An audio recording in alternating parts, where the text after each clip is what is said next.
sidaad la socotiinba waxaa maqan oo nolol iyo geeri aan lagu haynin gabar aan adeer u ahay oo la yidhaahdo ikraam doctor tahliil faarax.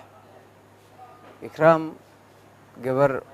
gabdhaha waxbartay ah oo iyadoo kale farakurtiris ay yihiin in la helo ayaa nolol iyo geeri aan lagu haynin. 26 bishii juun ayaa la waayey.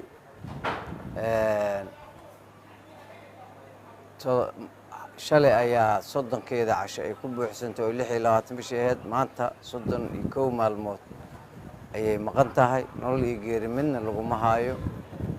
marka ugu horeysa alla subxaanahu wa tacaala waxaan ka baryayaa in muxuu ahay geerideeda iyo nolosheeda intaba as alla nagu dhibin oo ilaahay noo soo sahlo.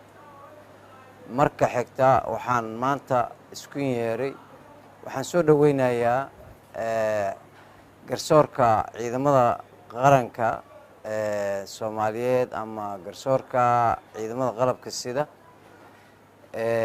gal dacweedka gabadha uu ka furaa, maadaama gabadha ay hay'adaha amniga hay'ad kamid ay ka shaqeynayso arinteedana muxuu ahay gal dacwadeedkeeda iska furaa maxkamadda ciidamada. maanta waxay soo saareen guddi xeer ilaalin ah oo arintaas baaraya. aad iyo aad baan u soo dhaweynaynaa garsoorka ciidamada qalabka sidana sharaf iyo hambalyaan u dirayaa. xaqiiqatan shaqada fiican ee ay qabteen. waxaan rajaynayaa in baaritaankaas wixii ka soo baxo cid walba ay ku kalsoonaato. annagu haddaan nahay famiilkii gabadha ama xildhibaankii gabadha haddaan nahay waa ku kalsoonnahay wixii baaritaankaa ka soo baxo.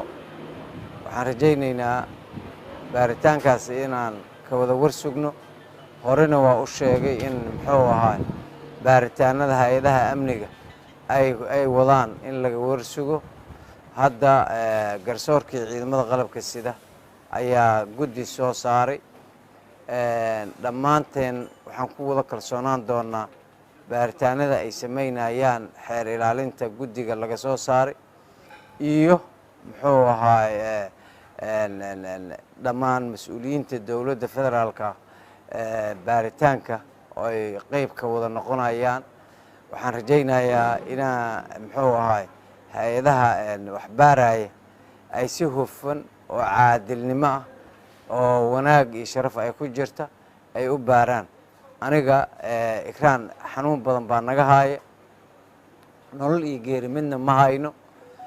saxna ma aha in hay-adaha amniga ilaa iyo hadda ay meel kusoo sheegi waayaan oo ay meel farta ay ku fiiqi waayaan. runtii wax aan sugayni ma aha. hay-adaha amniga waxaan ka rajaynaynaa iyo garsoorka muxuu ahay baaritaanka samaynayaba in dadkii iyo ahalkii iyo qaraabadii ikraam ay kasoo jeeday in muxuu ahay ay cadaalad dhedhansiiyaan. insha allah waxaan rajaynaynaa in cadaalad ikraam ay hesho.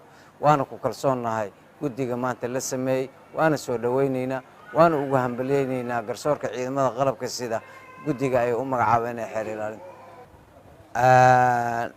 waxaa muhiim ah horta marka ugu horeyso ilaa baaritaanka ay xeer ilaalinta ay kasoo dhammaynayso inaanan lastuhumin oo aanan la dhihin meel farta aan lagu fiiqin.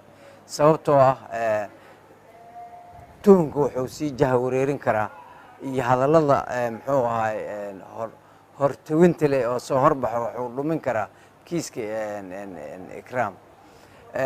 saaki waxaan tagay saldhigga xamarweyne nin ku xiraay oo ahalka gabadha la soo xiriiri oo sheegay in muxuu ahay ismeel ku og yahay asagana inuu yahay askari uu sheegay. markii aan meesha tagay askari waa ahaan waaye. kow number 1 askari waa ahaan waaye. number 2 waxa uu raadinaya waxay ahaayeen tuugnimo bas in lacag la siiyo oo dadkii ahalkii gabadha ay ka maqneed oo la og turuufeeyo oo lacag turuufaha uu ku qaato. marka dad sidaas oo kale ah waxyaabaha ay qoraan oo iyo waxyaabaha noocaas oo kale waxyaabo lagu duuli kara ma waxa lagu duuli karaa waxa weeye guddiga saakay ee xeer ilaalinta ay magacaawday arrintaas baaritaan haddii qof ay ka shakeynayaan qofka ay ka shakeynayaan ay la fadhiisanayeen marka kadib ayaa qofkaas ama la soo xira ama muxuu ahay laga shake baxa laakiin markii ugu horeysay inaanan muxuu ahay laga hor dhicin oo aanan la tuhmin oo aan la dhihin qofkaana waxaan ugu qabo waxay ku wanaagsan tahay baaritaanka muxuu ahay ay hay'adaha sameynayeen maya ikraan haddii ay noo sheegaan haddii dhimashadeeda midna aan information ka heli karo maantaba TV soo fadhiisan waa ku dhaqaaqi lahaa marka ikraan wax haba yaraatee muxuu ahay oo meel noogu sheego oo baadadeeda iyo geeri nool wax noogu sheego walaalaha ilaa iyo hadda hay'adaha amniga baan ka warsugeynaa wax allaale wixii hay'adaha amniga ay soo saaraan waa ku qancina waayo hay'adaha amniga waa hay'adihii amniga ee aan ka wada muxuu ahay nabada maamulay waay marka wax allaale wixii ay baarisaan ay ku soo saaraan waa ku kalsoonaanaynaa laakiin waxa aan dalbanaynaa waxa waaye cadaalad inaan helno in ikraam tahliil ay cadaalad hesho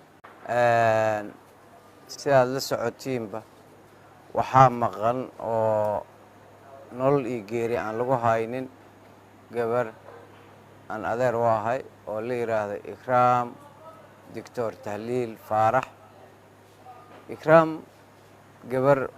gabdhaha wax bartay ah oo iyadoo kala farakurtiris ay yihiin in la helo ayaa nolol iyo geeri aan lagu haynin 26 bishii juun ayaa la waayay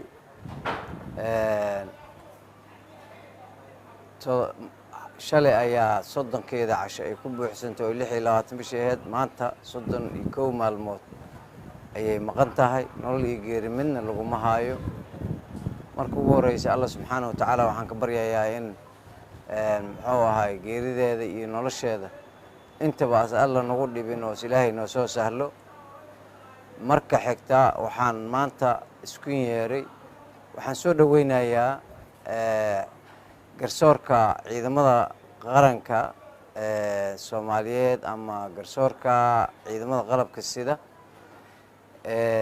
gal dacweedka gabadha uu ka furaa maadaama gabadha ay hay'adaha amniga hay'ad kamid ay ka shaqeynayso arinteedana muxuu ahay gal dacweedkeeda iska furaa maxkamadda ciidamada maanta waxay soo saareen guddi xeer ilaalin ah oo arintaas baaray aad iyo aad baan u soo dhaweynaynaa garsoorka ciidamada qalabka sidana sharaf iyo hambalyan u diraya xaqiiqatan shaqada fiican ee ay qabteen waxaan rajaynayaa in baaritaankaas wixii ka soo baxo cid walba ay ku kalsoonaato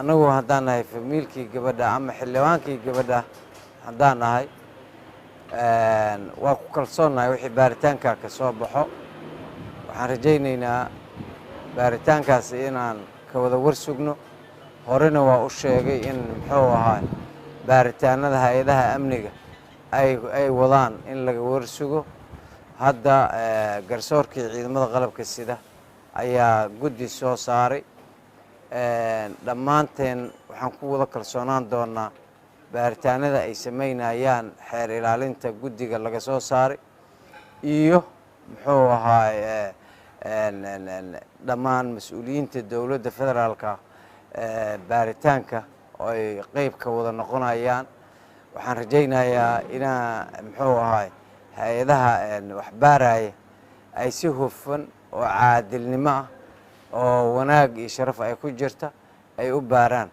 aniga ikraan xanuun badan baa naga haaya nolol iyo geeri midna ma hayno saxna ma aha in hay'adaha amniga ilaa iyo hadda ay meel ku soo sheegi waayaan oo ay meel farta ay ku fiiqi waayaan runtii waxaan sugayni ma aha hay'adaha amniga waxaan ka rajaynaynaa iyo garsoorka muxuu ahay baaritaanka sameynayaba in dadkii iyo ahalkii iyo qaraabadii ikraam ay ka soo jeeday in muxuu ahay ay cadaalad dhadhansiiyaan insha Allah waxaan rajaynaynaa in cadaalad ikraam ay hesho waana ku kalsoonahay guddiga maanta la sameeyey waana soo dhowaynaynaa waana ugu hambaliyaynaynaa garsoorka ciidamada qalabka sida guddiga ay u magacaabeen ee xeer ilaalinta.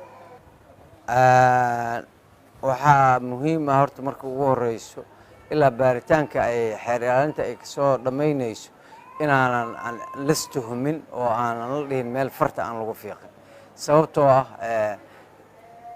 tuhunka wuxuu sii jaha wareerin karaa iyo hadallada muxuu ahay hortawinta leh oo soo horbaxo wuxuu dhumin karaa kiiska ikraam.